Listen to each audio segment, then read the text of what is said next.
sobre as mudanças durante a janela partidária.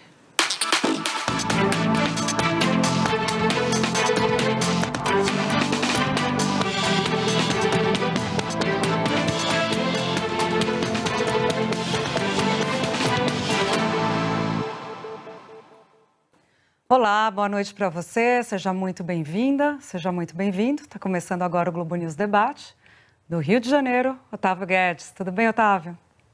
Boa noite, Júlia, quase um bom dia aqui, boa noite, bom domingo aí.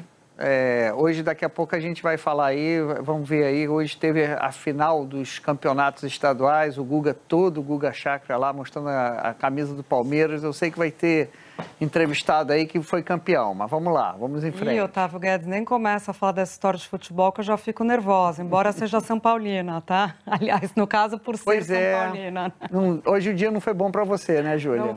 Não foi. Otávio, olha só, vamos falar dos nossos temas aqui, porque há 2 dias acabou o prazo da janela partidária e houve uma dança das cadeiras que mexeu com 1/5 da Câmara dos Deputados. A entrada e saída de deputado, senador, governador e candidatos, saída dos partidos políticos e entrada em outros, diz muito sobre a eleição de outubro. Olhando o quadro do entra e sai, a gente tem claramente vencedores, que são os partidos da base do presidente Bolsonaro. PL, PP e Republicanos são as legendas que tiveram crescimento mais expressivo. PL, por exemplo, mais que dobrou a sua bancada e se tornou o maior partido da Câmara dos Deputados. Agora, isso significa necessariamente uma vantagem do presidente na eleição deste ano? É isso que a gente vai discutir hoje. Pois é, então nós convidamos aqui o Ricardo Barros, deputado pelo PP e líder do governo na Câmara. Carlos Lupe, presidente do PDT, e Juliano Medeiros, presidente do PSOL. Antes de começar, vamos lembrar aqui as regras. O tempo de resposta é de 2,5 minutos. Tem um reloginho que vai aparecer aqui na tela. E aí, se estourar um pouco, a gente levanta o dedinho e assim vamos ter um bom debate, comportado, porém quente. Então, antes de mais nada, boa noite a todos. Eu sei que tem aqui um campeão que está rindo lá, não esconde, é o Lupe, Fluminense. O Ricardo Barros, eu não sei como é que foi lá no Paraná. E o Juliano não sei nem o time. Oi, Ricardo. Oi, deputado. Maringá ficou em segundo, vice-campeão. Então tá bom. E o Juliano é? Eu sou torcedor do Internacional, nem nas finais o meu time chegou. Então tá. Então tá bom. Eu também sou Botafogo, mas tudo bem. Otávio, eu já começo na vantagem, começo campeão. Desculpe a falta de modéstia. Então vamos lá. Então vamos começar aqui com o Ricardo Barros, que foi vice. O PP é vice também na janela partidária? Também é vice na janela partidária, ficou atrás do PL. Então vamos falar aqui com o deputado Ricardo Barros. Isso, o que significa, na sua visão, esse número de deputados para esses 3 partidos que apoiam Bolsonaro? Deputado, boa noite. Bem, é uma direção. As pessoas se movem na direção da luz. Eu vejo com muita alegria que houve um fluxo de parlamentares olhando para a possibilidade real da vitória do presidente Bolsonaro. O presidente recebe muito apoiamento.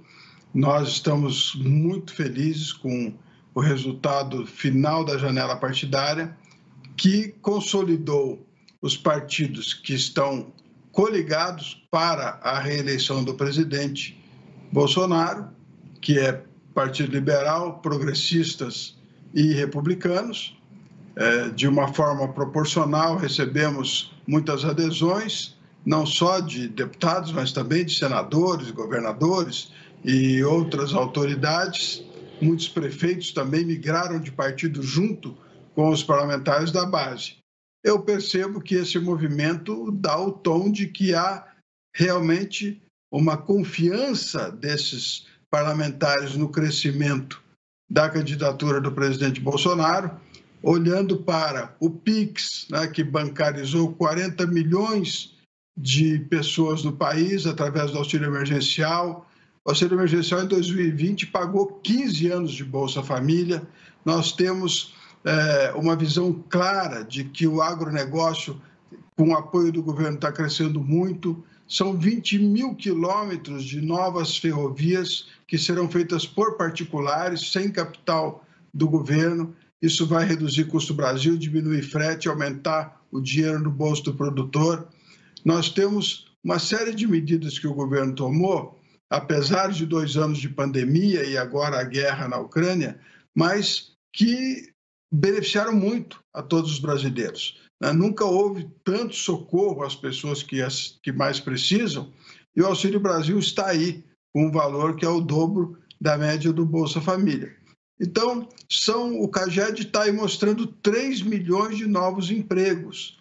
Esses dados todos são informações que todos os parlamentares conhecem, a sociedade brasileira tem acesso, e é isso que, na minha opinião, motivou esta migração na janela. Bom, então vou fazer a mesma pergunta para o Lupe. Lupe, segundo o deputado Barros, esses 3 partidos aí, os deputados estão se encaminhando para a luz. O PDT está no movimento, teve um movimento contrário, quer dizer, em relação a 2018, perdeu 9 deputados. Queria que você confirmasse esse número. E, como diz, se o deputado Barros disse que para o PP, PL e Republicanos eles estão em direção à luz, por que o PDT perde 9 deputados e o que isso significa para a campanha do Ciro? Otávio, o deputado que eu conheço há muitos anos, sabe que teve uma palavra muito apropriada que eu me preocupei. Primeiro ele falou da luz, pode ser a luz do ouro, né? O ouro, ele é iluminado. Depois ele falou do PIX, aí depois eu entendi que era dos investimentos orçamentários governamentais. E ele falou a verdade. Essa luz que se aplica hoje no governo é a luz da liberação dos recursos públicos, é a luz de se conseguir fazer com que o deputado tenha a promessa de um fundo eleitoral no teto. Essa luz, irmão, eu prefiro não ter essa opção. A nossa opção é para a luz de um projeto, é para a luz de esclarecer a sociedade brasileira o que a gente propõe, é fazer debate, fazer um grande e profundo análise do momento político brasileiro.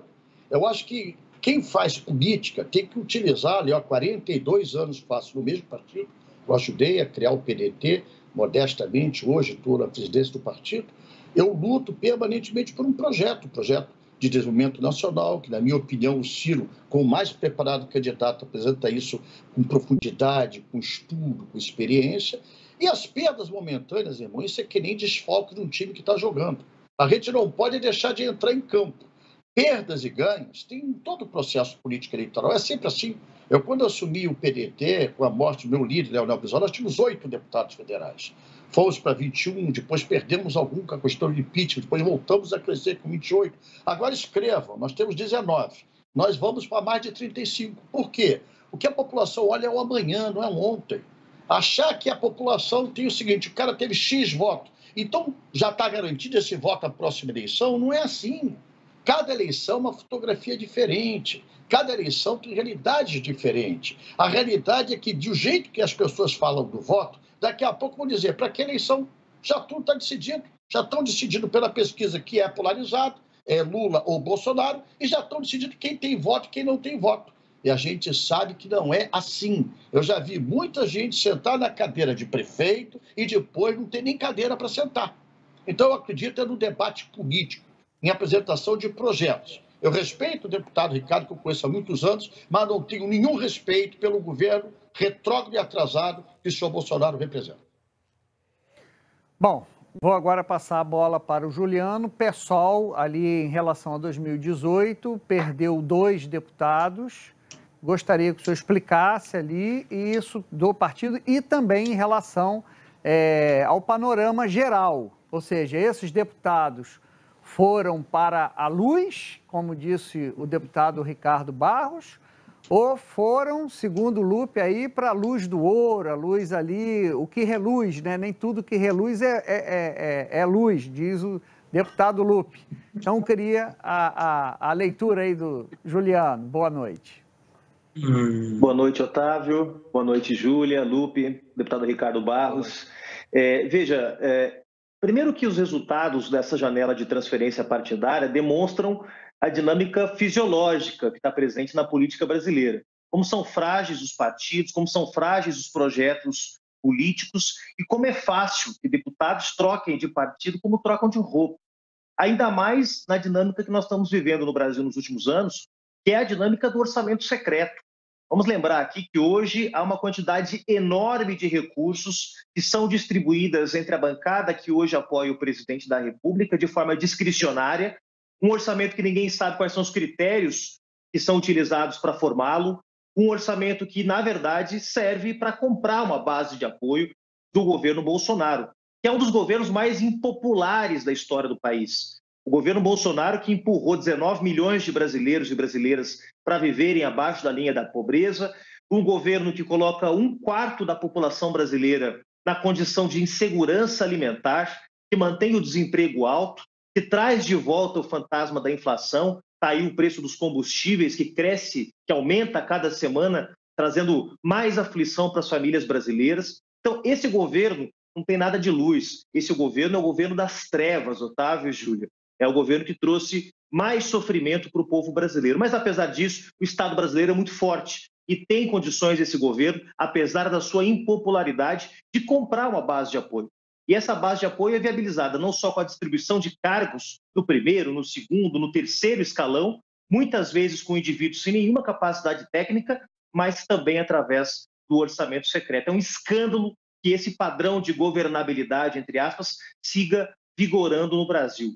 Nós do PSOL seguimos fortes, seguimos firmes, os 2 deputados que nos deixaram seguem no campo da oposição, seguem lutando contra esse governo, sinal de que as nossas ideias, o nosso projeto, seguem muito firmes e muito fortes. E, claro, nós vamos fazer também do processo eleitoral desse ano, Otávio e Júlia, uma oportunidade de defender um outro modelo de governabilidade, que não seja forjado no toma lá da cá, na troca de favores, na troca de espaços dentro do Estado, mas a partir de uma perspectiva de um projeto para superar a crise, a profunda crise econômica e social que o povo brasileiro enfrenta. Deputado Ricardo Barros, quando o Centrão faz o ingresso definitivo no governo Bolsonaro, eu diria que isso ocorre quando Ciro Nogueira entra na Casa Civil do partido do senhor, há uma espécie de profissionalização da gestão política do presidente Bolsonaro. Isso se dá em diferentes frentes. No discurso do presidente sobre a pandemia, no manejo do orçamento com as emendas, do orçamento secreto, na confecção de políticas públicas, que tem uma contribuição, uma contrapartida eleitoral também para o presidente. O senhor atribui a esse ingresso, a essa profissionalização, como eu disse, que eu chamo, da política de Bolsonaro, a melhora dele, o fôlego dele nas pesquisas de intenção de voto? O presidente vem crescendo nas pesquisas, a aprovação do presidente também vem crescendo, não só em relação à pandemia, como na gestão como um todo. O Centrão entrou no governo Bolsonaro no 2º ano do seu governo, quando o presidente deixou de se relacionar com as frentes parlamentares e passou a se relacionar com os partidos. Nós temos clareza dos objetivos que os parlamentares que envolvem os partidos de centro têm e deram governabilidade a todos os governos. Nós respeitamos a democracia, nós sabemos que quem se elege tem o direito de implementar as suas ideias, as suas propostas, para que a população possa vê-las realizadas, e a governabilidade se dá através desses partidos de centro. Não vejo a entrada de Ciro Nogueira na Casa Civil, obviamente, traz uma capacidade maior de articulação do governo com o Senado. Até então não haviam ministros senadores. Isso foi muito importante para que o presidente Bolsonaro começasse, então, a ter uma interlocução mais eficaz com o Senado, porque na Câmara já existiam ministros parlamentares que ajudavam muito o meu trabalho na liderança do governo nesta relação de aprovação de matérias na Câmara dos Deputados. Nós estamos falando, gente, de água no Nordeste, do fim do carro-pipa, do finalmente as obras se concluíram, os postos foram entregues. Nós estamos falando das diretorias de integridade do governo, Cada ministério tem uma diretoria de integridade, liderada por um controlador-geral da União de carreira, que confere tudo, antes, durante e depois, todas as compras que são feitas nos ministérios. Por isso, a CPI da pandemia acabou se transformando no atestado de honestidade do governo, né? Porque é um relatório enorme, poucas linhas de atenção ali precisam ser tomadas, mas nada sobre corrupção do governo. Então, são 400 milhões de doses de vacinas entregues e aplicadas aos brasileiros que voluntariamente se apresentaram para recebê-las. Nós temos certeza de que este é o caminho da expectativa da vitória. E é este o caminho que nós vamos continuar seguindo. Bom, perguntar então para o presidente do PDT, o Lupe. Lupe, essa semana, além de janela partidária, tivemos também o dia do fico do Dória, que depois virou o dia do saiu do governo mesmo, se manteve como candidato do PSDB, depois teve a troca de legenda do Moro, e a suposta desistência da candidatura a presidente, que ontem voltou a ser candidatura a presidente, mas também não é mais, enfim. Isso tudo no que o Ciro Gomes diz que é invenção de jornalista preguiçoso, a chamada terceira via. Queria saber o que significa isso para a candidatura do Ciro Gomes, essas movimentações. Primeiro, amigo, eu gosto de ser a primeira via. Gosto de ser campeão. Esse negócio de ser terceiro, ninguém gosta, nem o Vasco, nem o Flamengo, que já foi vice ontem. Todo mundo gosta de ser campeão, todo mundo gosta de ser primeiro. A brincadeira que o Ciro fez foi nesse sentido. Eu respeito todos os profissionais, mas eu acho que a gente tem que entender que a política nada mais é do que reflexo da sociedade. Imaginar que nós temos na política seres de Marte, puros, santos, não é real. A sociedade está com uma crise profunda de valores, a sociedade está com uma crise profunda de respeito entre os seres humanos, um radicalismo tosco, ignorante. As pessoas não querem tomar vacina, meu amigo. As pessoas têm um presidente da República negacionista, 660 mil mortos. Será que as famílias não vão lembrar disso na hora de votar? Será que não vão lembrar de que esse cidadão que está de plantão, que é o cidadão da ignorância, profeta da ignorância, no meu ponto de vista, minha avó chamava de Belzebu, que está ali para fazer o mal, isso vai ficar passado pelas moedas que estão sendo distribuídas? Por água, que não foi ele que fez, os projetos do São Francisco tem mais de 10 anos, o Ciro, inclusive a ministra da Integração, que deixou completado mais de 80%.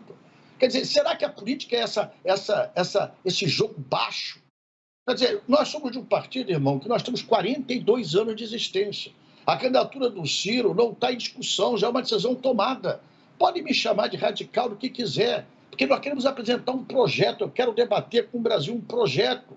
O que nós queremos nesse país? Como é que vai ficar nossos filhos? Como é que vão ficar as escolas públicas? Como é que vai ficar a saúde pública? Eu não quero discutir nome de quem é mais simpático, mais antipático, mais agradável, mais desagradável, mais carismático ou menos carismático. Eu quero discutir quem tem preparo, né? Quem tem experiência, quem respeite a ciência, quem respeite a democracia, a cidadania. Esse presidente da República está achincalhando os poderes constituídos. Agride todo dia o Supremo, agride a democracia. E vai ficar por isso mesmo? Eu acredito que não. Eu aposto na inteligência do povo brasileiro. Eu aposto que a gente tem que ter debate, que a gente tem que apresentar projetos e que vença o melhor. Essa desgraça venceu, eu tenho que respeitar a vontade do povo, mesmo sendo radicalmente contra. Juliano, uma das jogadas mais importantes antes da janela partidária foi aqui em São Paulo, pelo menos, né? Foi a decisão do PSOL de lançar Guilherme Boulos como candidato a deputado federal. Isso vai ter um impacto significativo nos votos, né, do partido, deve puxar, a legenda deve puxar alguns outros nomes, aumentando, portanto, a bancada do PSOL. Queria saber a sua estimativa, porque hoje, se eu não me engano, o PSOL mais Rede, né, que estão numa federação, estão com 9 deputados. Me corrija se eu estiver enganada. Queria saber a perspectiva para vocês na eleição e te ouvir sobre outra jogada importante para o lado da esquerda, que é a entrada do Alckmin na chapa de Lula. E vocês estão apoiando o Lula também e há críticas sobre essa aliança. Queria te ouvir. Júlia, antes de responder as suas perguntas, que são muito pertinentes, como sempre, e permita aqui fazer um rápido comentário sobre a fala do líder do governo.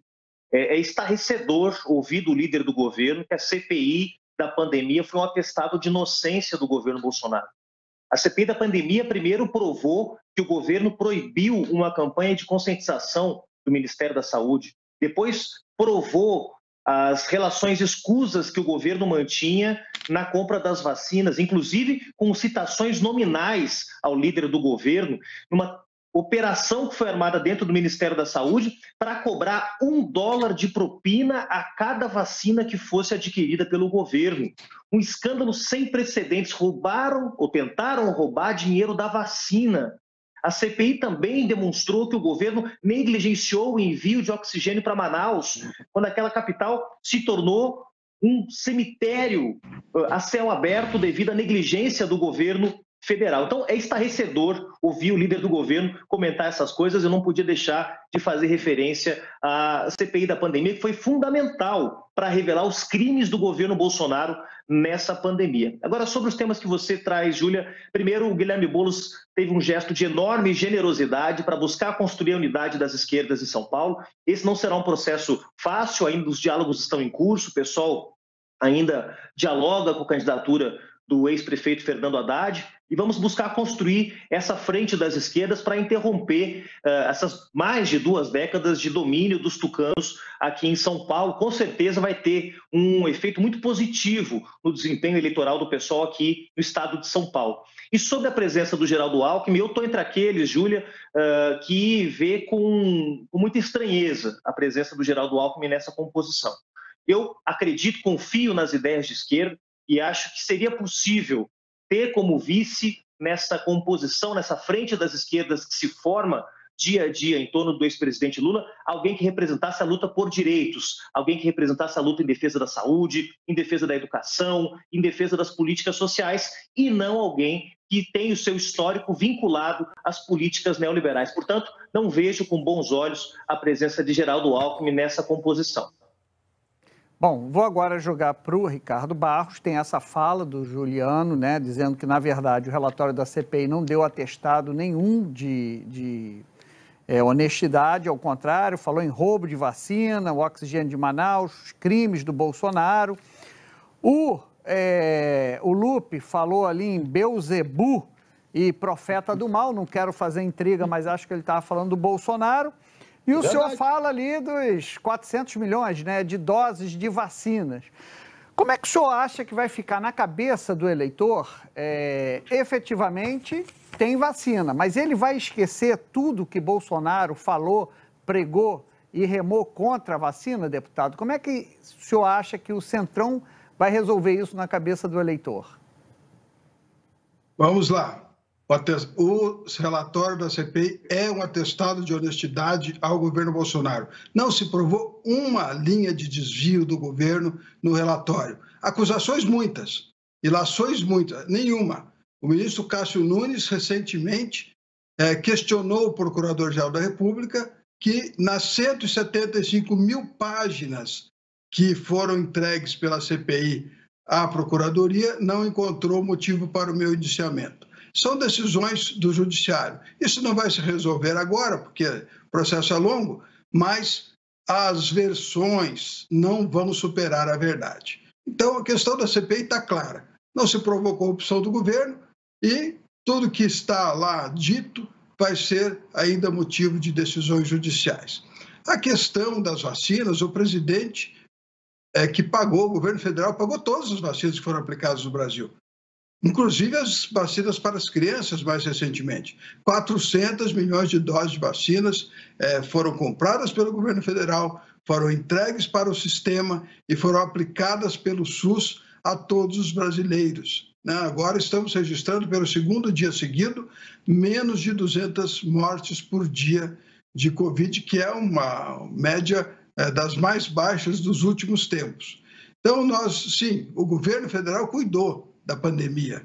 O presidente Bolsonaro tem suas posições pessoais, né? Ele, pessoalmente, discordou de muitas ações do próprio governo, mas o governo, ele permitiu que o seu governo cumprisse a sua missão e a missão foi cumprida. E nós estamos vivendo um excelente momento em relação à pandemia no país, inclusive vários estados já liberando máscaras, inclusive em recintos fechados. Portanto, pandemia é um assunto resolvido, não é mais um tema relevante, porque não está mais no dia a dia das pessoas, e o governo federal deu todos os seus esforços para que isso acontecesse. O ministro Queiroga fez um excelente trabalho também.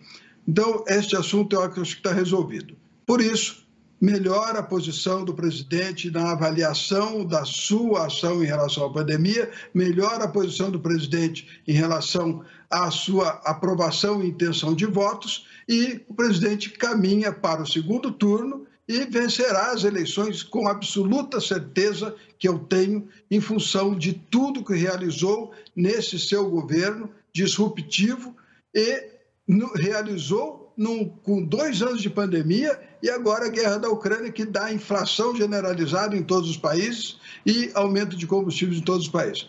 Vai vencer o presidente Bolsonaro. A verdade não vai ser superada por essas versões que, por mais que sejam repetidas, não vão virar verdade. Antes da Júlia jogar para o Lupe, só uma dúvida aqui. O senhor falou da PGR, mas a PGR, em momento algum, ela disse que o relatório da CPI não tinha provas. O ministro Cássio Nunes questionou ao Procurador-Geral da República, dizendo que nas 175 mil páginas do relatório não encontrou motivos para meu indiciamento. Pediu que o procurador, então, indicasse o motivo para meu indiciamento. Isso está publicado na imprensa, está lá publicado nas decisões do ministro Cássio Nunes em relação à CPI. Fora isso, há clareza de que, de todas as ilações e de todas as versões que foram colocadas na CPI, a CPI que escolheu as pessoas que foram lá depois. E a CPI não conseguiu que ninguém que fosse lá confirmasse a sua própria versão. É impressionante isso. Eles não conseguiram que os seus próprios convocados para depor confirmassem o que eles estavam alegando, à exceção do caso da Prevent Senior, que não tem nada a ver com o governo. Tá. Eu acho que eu estava se referindo ao governo, né? Porque a gente está discutindo aqui o atestado de honestidade. A PGR ainda não se debruçou, está em investigação preliminar e tem alguns inquéritos, inclusive o da Covaxin. E no caso da Covaxin sobre prevaricação, a Justiça, que é o STF, não aceitou o arquivamento proposto pelo PGR. Então, quer dizer, acho que o argumento aqui, deputado, é que as investigações ainda continuam. Não tem nada da Justiça em relação ao governo, ao presidente, dizendo está inocente das acusações, né? Porque o PGR, muito bem, porque não fez denúncia nenhuma ainda, né? Eu não afirmei que a Justiça disse. Eu disse que o relatório da CPI não trouxe elementos concretos de provas de corrupção no governo, e de fato não trouxe. Tá certo. Vamos passar, então... Eu quero ter direito a 4 minutos, hein? Vamos equilibrar aqui. Pode deixar, Lupe. Vamos equilibrar assim. É porque a inocência de alguém é dada pela justiça, né? Só a justiça que diz, enfim. Mas tudo bem, vamos seguir aqui para o Lupe. Queria te ouvir, Lupe, sobre a campanha do Ciro Gomes, né? Qual é a avaliação do senhor sobre o fato de ele não estar subindo nas pesquisas ainda? E outra, onde que Ciro deveria buscar os votos? Olhando para o campo, né? Os votos que estão colocados, os 30% de esquerda, 30% de direita, o centro, né? Com aquele voto pêndulo. O Ciro deve capturar voto aonde? Em que lugar? Onde? Em que lugar que ele vai conseguir subir nas pesquisas de intenção de voto? Primeiro, eu queria voltar aqui ao deputado Ricardo, que é médico e bom médico, muito conceituado no Paraná, que deve saber o que é uma pandemia, a gravidade... Sou engenheiro. Ah, bom, que sorte a sua. Eu pensei que tu era médico, mas desculpe então. Mas como engenheiro, ele sabe os caminhos da medicina, né? Porque sempre tem um engenheiro para preparar os medicamentos, para estudar a fórmula, né? Um engenheiro que... Bom, eu queria dizer que o ministro que ele está falando, Cássio Nunes, é a indicação do Bolsonaro. O ministro que ele falou, que está questionando que a honestidade, questionando o relatório, dizendo que o Bolsonaro não tem nenhuma mácula, é o ministro que foi para o Supremo indicado pelo Bolsonaro. né? Então, as pessoas são inteligentes. A gente tem que colocar as coisas com verdades, né? Para as pessoas entenderem o enredo de toda essa novela. Segundo, a questão do Ciro. Em primeiro lugar, eu sou dos poucos brasileiros que acredito que a política tem que ser feita com projetos, que a política tem que ser feita com o que você quer para a população, o que a gente propõe para a população. Na minha opinião, o Ciro é o único candidato que consegue, com coragem, querer enfrentar o sistema canceroso da sociedade moderna, que é a concentração do sistema financeiro. Nós não temos nada contra o capital produtivo. Nós não temos nada contra quem produza e gere emprego. O que nós temos contra é a usura. O que nós temos contra é o ganho do capital pelo capital. É não se pagar nenhum tipo de imposto sobre as grandes fortunas, sobre os grandes lucros. Quem paga imposto no Brasil é o assalariado, porque já vem descontado na sua folha de pagamento. Então, isso é projeto. A questão de crescer do Ciro vai depender muito do tempo da eleição. Não temos eleição ainda. A gente quer decidir, eu falei no início isso, parece que está querendo se decidir a eleição antes da eleição. Então, daqui a pouco vai chegar a uma conclusão para que eleição. A pesquisa já decidiu quem ganha, já decidiu quem perde, quem vai para o segundo turno, quem vai para o primeiro. E não é assim. Nós já tivemos vários fenômenos dessa eleição, sucessivamente desde 1989, que o que dizia a pesquisa era uma coisa e o resultado foi outra. O Collor era o quinto colocado na eleição e acabou ganhando. E assim temos outros exemplos. Então, eu penso que nós vamos continuar insistindo num projeto para o Brasil. Nós vamos continuar insistindo em apresentar uma proposta para o Brasil. O crescimento, o diálogo tem que se fazer com a sociedade, é com os brasileiros que acreditem num projeto, é com a parcela do povo brasileiro que acha que não pode ficar na discussão do ódio. A gente tem que levar essa mensagem para uma parcela que, na minha opinião, e aliás, as pesquisas que decidem isso já falam isso. A grande maioria da população quer uma nova opção. É como coloca a população de uma maneira maçante, que parece que só tem dois candidatos, a população só tem Joaquim ou Manuel, vão com os dois. Eu não acredito nisso.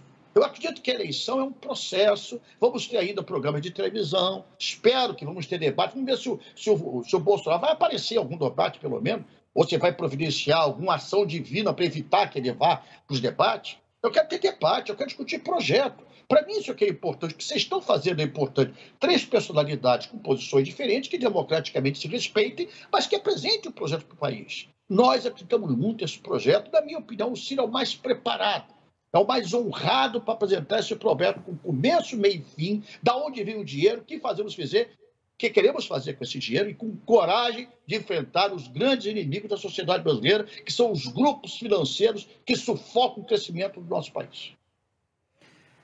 Juliano, você falou na tua última intervenção que era contra, né, a escolha do Alckmin para vice do Lula.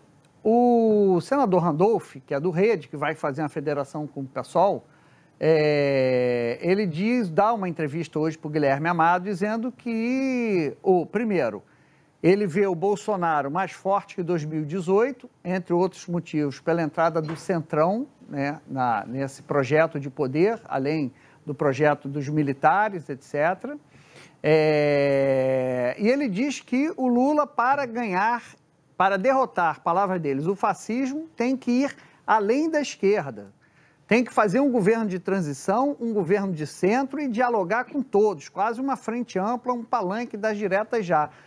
Por que o senhor não acha essa visão do Randolph correta? Imagino eu, né, pela posição em relação ao Alckmin.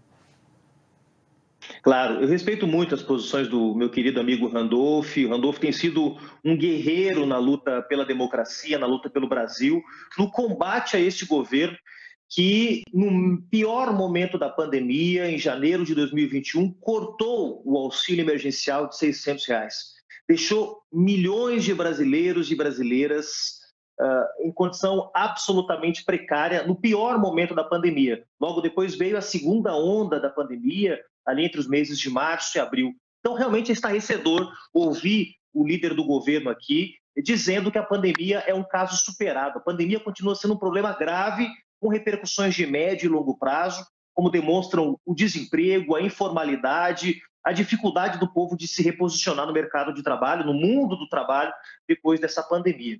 Olha, durante os últimos 2 anos, Otávio, a esquerda debateu muito a tática para enfrentar o governo Bolsonaro. Uma parte defendia a ideia de uma frente ampla, que reunisse todos os setores, um pouco inspirado, como você lembrou bem, nas diretas já, no meados para fim dos anos 80.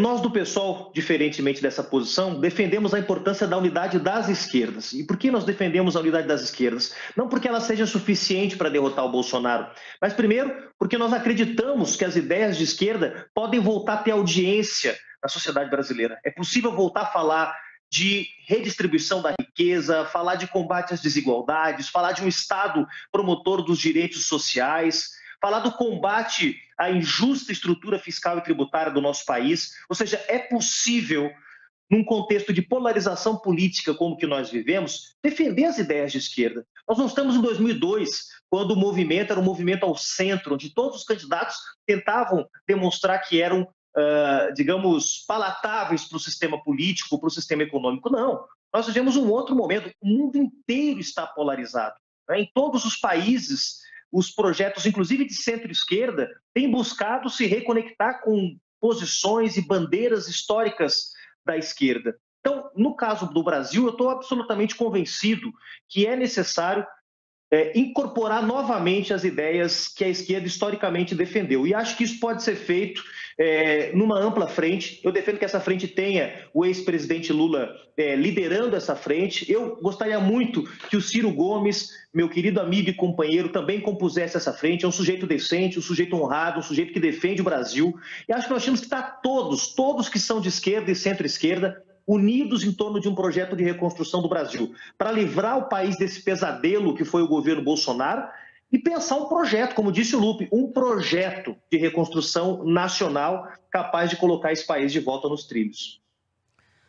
Deputado Ricardo Barros, pegando um pouco essa ideia que o Juliano falou, queria te ouvir sobre qual será o tema da campanha deste ano, né? 2016 foi uma eleição em que se começa a perceber um fortalecimento da direita. 2018 talvez tenha sido o ápice disso, talvez eu digo porque 2020 perdeu um pouco de fôlego. Então, queria ouvir o senhor acha que a direita vem com força ainda em 2022? Ou o senhor acha que vai ser um movimento com um pouco menos de fôlego do que teve em 2018? E outra questão, em caso de vitória do ex-presidente Lula, o PP, que sempre teve nos governos que estavam de plantão, né, apoiando os governos, o PP pode fazer eventualmente parte de uma base do governo Lula ou a tendência é a oposição? Lembrando, né, de Ciro Nogueira, que chegou a declarar apoio ao ex-presidente Lula, a Haddad, né, em 18, no caso. Júlia, nós estamos falando na questão que você coloca primeiramente, a direita está forte porque defende os valores da família. As pessoas não são fãs do presidente Bolsonaro por ele em si, mas pelas ideias que ele defende. E é isso que tem arrastado essas multidões em todos os lugares que ele se apresenta, né? Vem muita gente, porque acredita nas ideias que o presidente defende, nos valores que ele defende. E é isso que é a principal bandeira do presidente Bolsonaro. Nós temos clareza, você falou aí de pesquisas, nós estamos... Qual será a bandeira? A bandeira será desenvolvimento. Desenvolvimento. São os 3 milhões de empregos que o CAGED já confirmou agora, no pós-pandemia. São os 20 mil quilômetros de ferrovias que serão construídos pela iniciativa privada. Desenvolvimento, a cabotagem que finalmente foi aprovada, né, que permitirá transporte de cargas pelo litoral brasileiro. Nós somos 7 mil quilômetros de costa, 70% da população brasileira vive na costa. E nós não tínhamos o transporte de cargas por mar. Tudo isso tem que ter muita força para poder superar. O PIX, né? Operações bancárias gratuitas, isso tem uma grande resistência da FEBRABAN, né? A cabotagem tem uma grande resistência dos atuais modais de transporte que transportam essa carga e não querem perder para o navio, que vai ser mais barato. As ferrovias também. Tudo isso representa uma capacidade disruptiva do presidente Bolsonaro em avançar em questões relevantes para o país, né? E com isso, a água no Nordeste também, né? Tem muita resistência, não pense que não tem, da turma do carro-pipa lá. Então, o presidente está entregando aquilo que a população quer. Por isso é que ele vai ser reeleito. Da questão do nosso partido, Progressistas, fala o nosso presidente Ciro Nogueira. Eu já disse anteriormente que aos partidos de centro cabe dar governabilidade a quem é escolhido pelas urnas. E nós faremos o nosso papel. Mas o mais importante agora é que nós estamos empenhados em dar ao presidente Bolsonaro as condições para que ele possa, através de regularização fundiária, licenciamento ambiental e tantos outros projetos fundamentais para diminuir o custo do Brasil, entregar aos brasileiros o que eles precisam. Oportunidade de crescer, melhorar de qualidade de vida e, para aqueles que têm poucas condições, Auxílio Brasil, que é uma evolução muito boa do auxílio emergencial. Lupe, pegando aí o que o Juliano falou, de que espera, né, que o Ciro esteja nessa, o que ele chamou ali, uma frente ampla de esquerda, né? Ele limitou ali, eu acho que, por exemplo, o PSDB não, né, neoliberal, pelo que eu entendi, é mais, digamos assim, seletivo do que o Randolph diz ser a estratégia necessária para a vitória. Mas o Randolph também cita o Ciro, e diz que o Ciro tem que estar nesse projeto de derrota do fascismo, palavras do Randolph. Diz, inclusive, que a sinalização tem que partir do PT para o Ciro, e não do Ciro para o PT. O senhor já colocou que a candidatura do Ciro está posta, não está em dúvida. Efetivamente, a gente está vendo o Centrão ali, caindo peças do Centrão, e o Ciro continua ali. Não avança, segundo as pesquisas, mas continua ali numa posição muito mais confortável do que as outras. Mas dentro dessa visão, primeiro, o senhor concorda que essa eleição é uma eleição diferente? É uma eleição para derrotar o fascismo, como diz o Randolph? E como fica a posição do Ciro, do PDT, diante desse cenário? Jornalista Otávio, em primeiro lugar, eleição em 2 turnos é exatamente para que todos no primeiro turno apresentem suas propostas, seus projetos, para aí sim, no segundo turno, se juntar os mais afins. Imaginar, como o líder Ricardo está falando, que o Bolsonaro é essa fortaleza, estar no outro planeta. Eu quero entender isso. Ele falou das 400 milhões que o Bolsonaro comprou. Não foi o Bolsonaro, é dinheiro público. Tem que falar do negacionismo dele. Será que a população vai esquecer mais de 660 mil mortos? Será que vão esquecer das rachadinhas que está abafada? Sabe, eu não me conformo. Falar em nome da família. O que é família, meu amigo? O que é família? Família é amor, não é ódio. Família é companheirismo, é respeito às diferenças. Família é você ter o princípio cristão básico de amai-vos uns aos outros. Não é odiai-vos uns aos outros. O que o Bolsonaro representa é o antifamília, é o anticristo. Eu fico, às vezes, está na Bíblia, com uma ira santa, quando eu ouço algumas coisas sobre esse cidadão, esse Belzebu, do tempo moderno. É só maldade, é só ódio. Agridem os jornalistas o tempo todo, agridem o Supremo, agridem a ciência. E o que é o costume? É isso que faz ele ter voto? Então, eu estou num planeta diferente. A minha Bíblia é diferente. A religião que eu prego é diferente. Então, essa questão do Bolsonaro eu elimino. Eu tenho a ousadia de falar para vocês. O Bolsonaro vai sair da presidência da República e vai para a cadeia. Escrevam o que eu estou falando. Irá para a cadeia, porque ele vai ser julgado pelos crimes que ele cometeu contra o povo brasileiro. Isso não vai passar assim. Vai para a cadeia, que é o destino de todos aqueles que são cúmplices da morte de mais de 660 milhões de brasileiros. Me dói isso. Quem teve familiar morto, quem teve amigos mortos, como eu, sabe o que é essa dor. Isso aqui eu chamo de ira santa. Isso eu não vou esquecer. E eu acho que o tempo vai mostrar quem é o principal responsável por isso. Ponto. Sobre a questão do Ciro, amigo, eu quero apresentar, repito, sou chato, pode estar sendo enfadonho repetir isso para vocês, mas eu acredito. É meu direito acreditar. A história do trabalhismo é essa, é lutar contra as grandes ondas, é afirmar princípios, é afirmar ideias, é afirmar aquilo que a gente acredita. Eu quero ter direito de uma democracia de apresentar uma candidatura e deixar o povo julgar. Como aconteceu na última eleição, escolheram o Pierre Zoibu, paciência. Agora, eu acho o Ciro mais preparado. O Ciro é um homem experiente, o Ciro foi prefeito, já foi governador, já foi ministro. Ele é um homem limpo, íntegro e tem projeto para o Brasil. Eu só quero isso, eu quero ter a oportunidade do Ciro apresentar esse projeto e ver o debate da Globo News com o Bolsonaro aparecendo, não ficando lá no cafofo, nem não quero facada mais nenhuma não, pelo amor de Deus, não desejo mal de ninguém.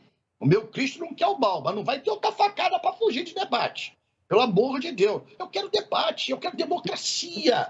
Democracia, meu irmão. Isso é o ente que a gente não toca que nem oxigênio. A gente não toca, mas não vive sem oxigênio. E ninguém consegue viver sem democracia, sem respeito às instituições, à profissão de vocês, ao direito do contraponto, das divergências. Eu luto pela democracia. O trabalhismo é o partido que mais sofreu com a ditadura, que agora o ministro dele estava batendo o palmo e dizendo que não era ditadura.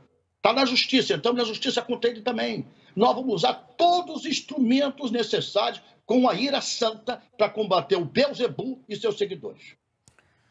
Bom, Juliano, vamos lá, porque o deputado Ricardo Barros falou que a direita estará forte em 2022, entre outros pontos, por causa da família. E aí o Lupe acaba de falar que Bolsonaro é o antifamília e o anticristo. E em 2018, a gente viu que uma das estratégias da direita e da campanha de Bolsonaro foi apontar a esquerda como contra os valores da família, contra os valores cristãos. Como fazer esse ano para não cair nessa armadilha? Como esse tema, como abordar o público, como a esquerda deve fazer para abordar esse público mais conservador? Júlia, o bolsonarismo está desesperado, e aí a palavra do líder do governo dizendo que a pandemia já passou, porque ele não quer que as pessoas falem sobre a pandemia nas eleições. Claro, porque a pandemia, a gestão do Bolsonaro frente à pandemia foi um grande desastre. Bolsonaro disse que não morreriam nem 800 pessoas de coronavírus no Brasil. Já passamos das 660 mil mortes. Bolsonaro brigou com os governadores para manter o comércio aberto para que as pessoas se contaminassem. Defendeu a imunização de rebanho. Então, Bolsonaro, nessa crise que o Brasil viveu, demonstrou toda a sua inépcia, a sua incapacidade de ter empatia pelas pessoas. Foi para a justiça para impedir que os pais e mães pudessem vacinar os seus filhos. Este é o governo Bolsonaro. Felizmente, a eleição de 2022 vai ser muito diferente da eleição de 2018. Em 2018, a eleição estava pautada pelo debate da corrupção, estava pautada pelo debate dos valores morais, estava pautada pelo debate da segurança, porque ali começava a crise econômica a dar os seus primeiros sinais mais fortes, mais profundos. Este ano, a eleição tem outra agenda, Júlia. Esse ano, a eleição tem como agenda o emprego, o crescimento, a inflação, a pandemia e a desigualdade social. E aí, o governo Bolsonaro está desaprovado em todos esses requisitos. Dizer que a inflação é culpa da guerra da Ucrânia, me desculpe, é cinismo. A inflação no Brasil no ano passado, nos combustíveis, foi de 46% e não tinha guerra na Ucrânia. Então, a inflação é problema da gestão econômica do Paulo Guedes e do Bolsonaro, dois irresponsáveis que protegeram os lucros dos acionistas, mantendo a paridade de preços internacionais e deixaram o povo trabalhador pagar muito mais caro pelo gás de cozinha, pela gasolina, pelo etanol e pelo diesel. Essa vai ser uma eleição que vai se falar de emprego, porque fizeram uma reforma trabalhista, Júlia, aprovaram uma lei das terceirizações, fizeram uma reforma da Previdência, estabelecer um teto de gastos com a promessa de que isso ia sanar o Estado brasileiro, ia melhorar sua capacidade fiscal e ia gerar empregos. A verdade é que não gerou nenhum emprego. O líder do governo fala dos 3 milhões de empregos criados, mas a taxa de desemprego continua estagnada em 13 milhões de brasileiros e brasileiras desempregados, para não falar dos desalentados, aqueles que já desistiram de procurar trabalho no país. Então, essa eleição não tem conversa, não vai ser eleição do kit gay, da mamadeira de não sei o quê. Essa eleição, eles vão ter que responder pelas 660 mil mortes, pela inflação em 2 dígitos, pelo desemprego. Acabou a pauta da extrema-direita. Essa vai ser uma eleição onde o papel do Estado e o desenvolvimento e o combate às desigualdades vai estar no centro do debate. E é aí que eles vão perder a eleição. Bom, a gente vai ter mais uma rodada de perguntas. Eu vou para o Ricardo Barros, então. Deputado, o Centrão, para usar uma imagem do senhor, desde Sarney sempre esteve próximo da luz, mas a luz do gabinete presidencial ali, do Palácio do Planalto. Sempre de um grau de intensidade maior ou menor, participou dos projetos de poder, de Fernando Henrique, Lula, Dilma, etc, etc. Por que é a primeira vez que o Centrão tem um candidato a presidente? Olha, os partidos de centro sempre se posicionaram. Não vejo que seja novidade nenhuma isso. Nós estamos falando de 3 partidos que estão aliados ao presidente Bolsonaro, que lhe darão tempo de televisão, fará uma coligação oficial, né? O Centrão tem muito mais partidos, como você sabe. Eu não vejo também... Acho que a gente precisa entender o seguinte, olha, o ministro Barroso está chamando as Forças Armadas para acompanhar a eleição, né? Nós temos o Centrão crescendo muito, juntando peças, na verdade, né? Nós temos a questão da pandemia, quando ele fala, morreram 600 pessoas no Brasil. Sim, Lupe, morreram 600 mil pessoas no Brasil, e em outros países morreram mais. Em outros morreram menos, mas em todos os países do mundo morreram pessoas, e nem todos os presidentes da República têm responsabilidade direta sobre isso. Hoje, o foco da pandemia está lá na China, exatamente em Xangai, né? Então, nós estamos discutindo o quê agora? O preço da gasolina, porque subiu em todos os países do mundo o preço da gasolina, Lupe, não subiu só aqui no Brasil. Nós estamos falando em inflação, a inflação é de 7% nos Estados Unidos, na Europa de 7%. Não subiu só no Brasil. Por quê? Porque na pandemia foram suspensas as linhas de produção. Hoje nós retomamos o ritmo da economia, mas não tem produto. A inflação é alta de preços por falta de produto. Falta chip para fazer automóvel, falta chip para tudo, porque todos os produtos hoje são tecnológicos. Então, nós sabemos, sim, que há uma preocupação nossa no sentido de justificar isso, de tomar medidas contra o aumento de preços, e o governo tomará essas medidas, está buscando caminhos para isso, né? O presidente do Banco Central disse que vai colocar a inflação na meta até o final do ano, e nós vamos seguir fazendo aquilo que tem que ser feito. Agora, temos os 3 milhões de empregos do CAGED? Temos. Temos redução na taxa de desemprego? Temos. Temos um caminho de atenção aos mais carentes? Temos. O Auxílio Brasil é o dobro do Bolsa Família e atinge a mais pessoas, sendo uma rampa de ascensão social, ensinando as pessoas a ter sua própria renda e não depender do governo. Então, nós vamos vencer por isso. É tão simples. Não há... Vocês estão colocando um debate que de fato vai acontecer na campanha, e nós vamos dar todas essas argumentações e vamos vencer a eleição. Lupe, queria te ouvir como alguém experiente na política, né, sobre o que deve acontecer com esses outros candidatos que estão colocados disputando o mesmo espaço que o Ciro, que é a Simone Tebet, o Dória / Leite, porque ainda tem essa discussão no PSDB, né, sobre a candidatura, e o Moro. Qual a sua avaliação, assim, deixando de lado um pouco a questão específica do Ciro, olhando para esses candidatos, pré-candidatos que estão na disputa, você acha que deve se formar uma chapa única? O que você avalia sobre o que deve sair daí? Primeiro, ao deputado Ricardo, eu queria apenas dizer que é verdade, a pandemia foi mundial e morreu gente em tudo quanto é lugar, mas o único presidente da República que negou o efeito das vacinas e que foi negacionista o tempo todo foi o Bolsonaro. Então, ele é corresponsável. Nós entramos com uma ação da Corte de Haia sobre isso. Está lá, vai ser julgado um dia, só para registrar. Segundo, a questão de emprego, é claro, nós perdemos 40, sei lá quantos milhões, 48 milhões de brasileiros estão subempregados. Estão tendo que, médicos, doutores, engenheiros, tendo que trabalhar com aplicativo, com Uber. Isso é emprego? O CAGED está com subavaliação dos empregos sem direito nenhum, sem 13º, sem férias, sem carteira assinada, com instabilidade. Esses são os dados que o CAGED está apresentando. Eu digo isso de muita tranquilidade, que eu fui ministro do Trabalho de 5 anos e ajudei, contribuir para gerar 12.500.000 empregos e tendo pleno emprego. A taxa de desemprego no Brasil, na minha época, era 4%. Né? Isso é só para esclarecer. Olhe, pega lá tal de Google, que tem tudo, e vocês vão ver se eu estou falando a verdade ou não. Sobre a questão dessa eleição, essa eleição, você falou bem, o Otávio também, é atípica. Por que atípica? Porque cada eleição é uma diferente da outra. Né? Sobre o Bolsonaro, ele não desistiu, o Bolsonaro foi desistido. Vamos falar, desculpe, o Bolsonaro ainda vai desistir do voto, porque o povo vai reprimi-lo. Mas o Moro foi desistido. Ele simplesmente estava no partido, da véspera botou para outro partido, que fez um documento dizendo que ele não deve ser candidato a presidente, que a circunscrição eleitoral dele é São Paulo, que é um grande estado, mas só fica em São Paulo. Coitado do povo paulista. Né? Então ele já está desistindo. A questão da Simone e a questão do Dória e do Leite, são eles que têm que decidir. Né? Eu não gosto, eu sou muito, com um pensamento muito parecido com o do Ciro. Nós temos que apresentar a primeira via, a nova proposta para o Brasil.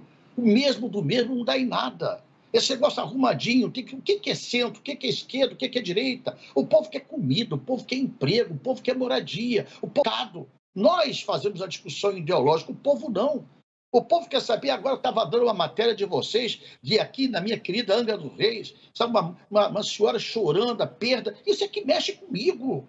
Isso é que mexe, é ser humano, nós somos humanistas. Nós estamos preocupando com a vida. E a vida tem que ser respeitada. Por isso eu não perdoo Bolsonaro por 660 mil brasileiros que morreram pela sua ignorância. Pela sua ignorância.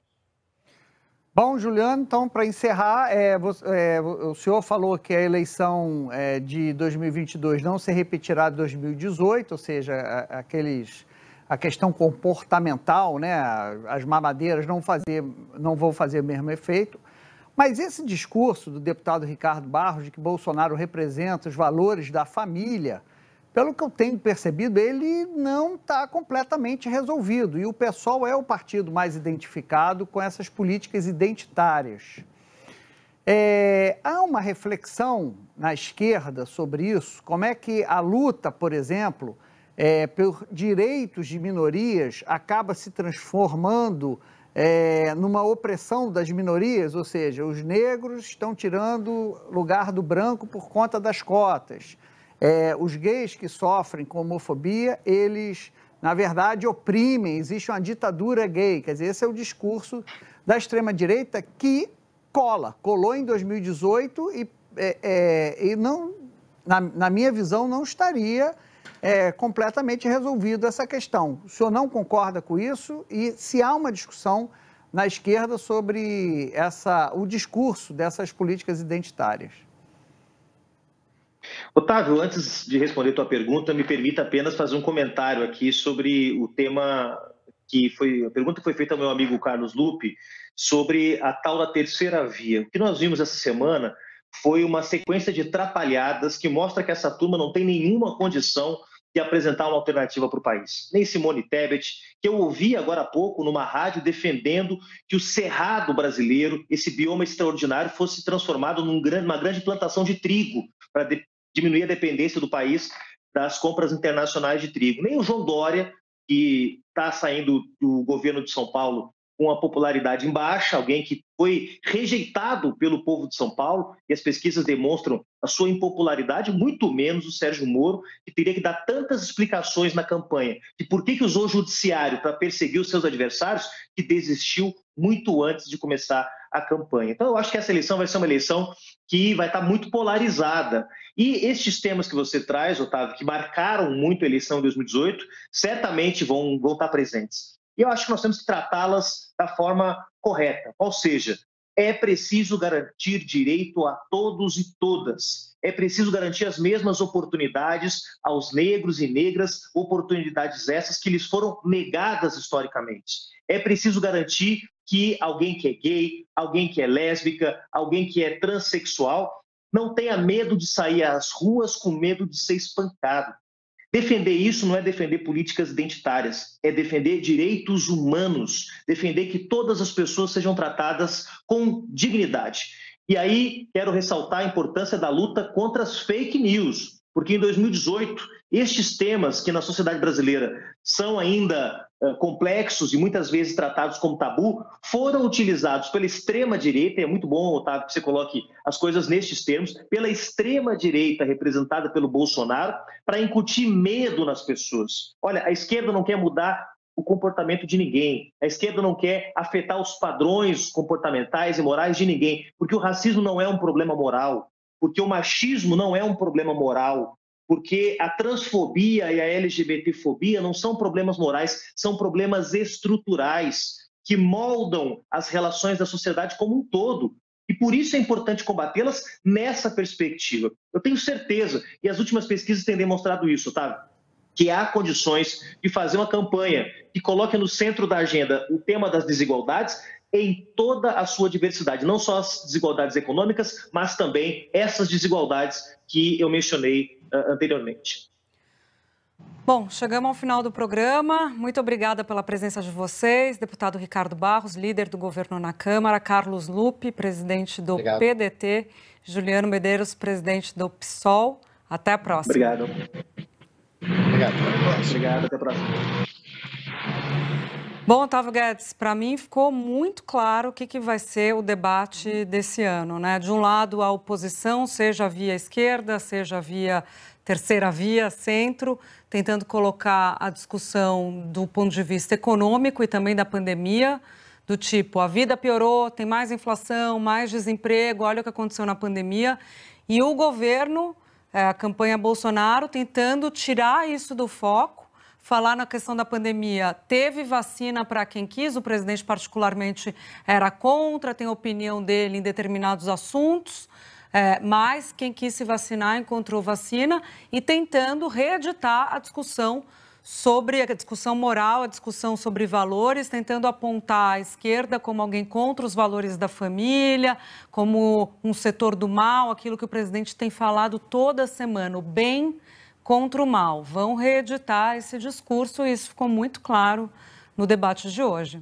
Um personagem oculto desse debate foi o Aras. Você vê como é que ajuda ali uma Procuradoria-Geral inerte para o discurso do governo, né? Olha, não descobriram corrupção nenhuma, a investigação não andou, e realmente a investigação não andou. E aí há que se questionar, porque as provas da CPI foram inconsistentes, como diz o deputado Ricardo Barros, ou é porque o procurador-geral está enrolando, como diz a própria CPI. Então você vê que há ali um personagem oculto nesse debate todo, vai ser o Aras, porque não houve corrupção no governo Bolsonaro, vai ser uma das pedras, um dos pilares de campanha. O Pix volta a aparecer, né? Me chamou a atenção também. O Pix volta a aparecer e sempre com o discurso que a Febraban é contra. Não tenho notícias disso, de que a Febraban seja contra, mas é para também talhar a imagem de Bolsonaro ser alguém antissistema, que está lutando contra os poderosos, contra os bancos, para fazer Pix. Ao contrário, né? Os bancos, eles correram, informaram, mas enfim. E valores da família que o Juliano, né, o presidente do PSOL, ele entende que 2022 não se repetirá 2018, mas é um tema que a esquerda, aí é opinião minha, não está sabendo esclarecer seu ponto de vista. A extrema-direita continua levando vantagem nesse campo, assim como em 2018, Júlia. Eu falei, armadilha de 18 repetida agora, né? Só rapidinho, já temos que finalizar, já estão me falando, mas me chamou a atenção uma frase que passou meio batida do Ricardo Barros, falando que cabe aos partidos de centro dar governabilidade para quem ganhar a eleição, Otávio Guedes. Então já está colocado que o centrão é aquilo, vai estar com quem ganhou, né? Uma coisa é a campanha, outra coisa é depois o dia seguinte, né? Janeiro de 2023. Meu querido amigo, um beijo para você. Nos encontramos na terça-feira. Vamos chamar a Cecília Flecha aqui.